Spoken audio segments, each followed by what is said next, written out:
Lapse, what would cause that, intoxication, some of y'all could tell me would cause you to have memory loss. Sometimes drugs can cause you to have that, and we found no evidence of any kind of major impairment or use of drugs. Joining me now here in studio, Barrett Salib, Bleacher Report's lead writer, and this is, welcome. Thank you. This is a huge deal for him as we are, 4 days away from the end of Heisman voting. But bigger picture, there were questions about the investigation. There was sort of one version of the police story, one version of the accuser's attorney story. Was this a surprise that he's cleared?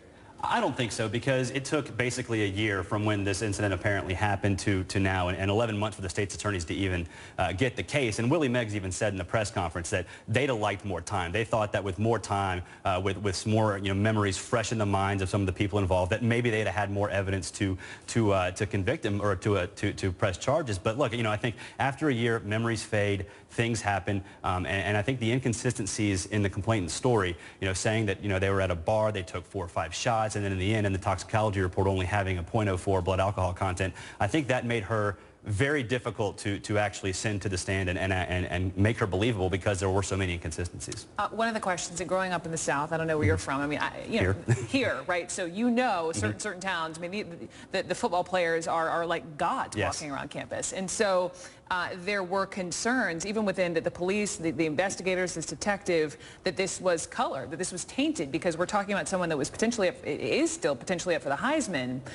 His entire career could be derailed, and there were questions over whether or not they were saying to this accuser, hey, you may not want to come forward with this. Yeah, I think, is that realistic? Sure. In college towns, sure, the cops are fans of the team. They do some things to protect the team. But I think in this situation, with the seriousness of these charges, I think it's a little different, because, these cops and these detectives and the investigators, they have livelihoods too. So if there's improprieties, they're valuing the school over their own livelihoods and their own family's livelihoods. I don't think that's really realistic in this particular case. Now, in some schools and a lot of schools, if a player, gets drunk and gets into a fight, are they going to cover it up? Sure. I mean, that's going to happen. But because of the serious nature of this, I don't necessarily think that's realistic in this case. Although, there was a report that the initial detectives in Tallahassee said, hey, this is a college, this is a football crazy town.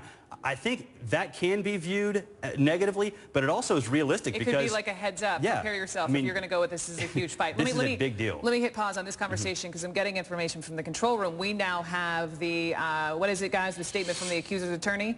Yes. So let me read this for you. This is what we just have in. Quote, the victim in this case had the courage to immediately report her rape to the police, and she relied upon them to seek justice. The victim has grave concerns that, continues on, her experience as it unfolded in the public eye and through social media will discourage other victims of rape from coming forward and reporting. And again, we say this is an accuser, not a victim, because there was no conviction. He was totally cleared of all the charges. Let me ask you this as far as football, and yes, to her point, this for many accusers, this is a bigger story. But on football, 4 days away from the end of Heisman voting, now that he's cleared, do you think that will taint the voting at all still? I don't think so, because now in this day and age, it's internet voting. You get your vote in by 9 o'clock or 5 o'clock, I'm sorry, on Monday.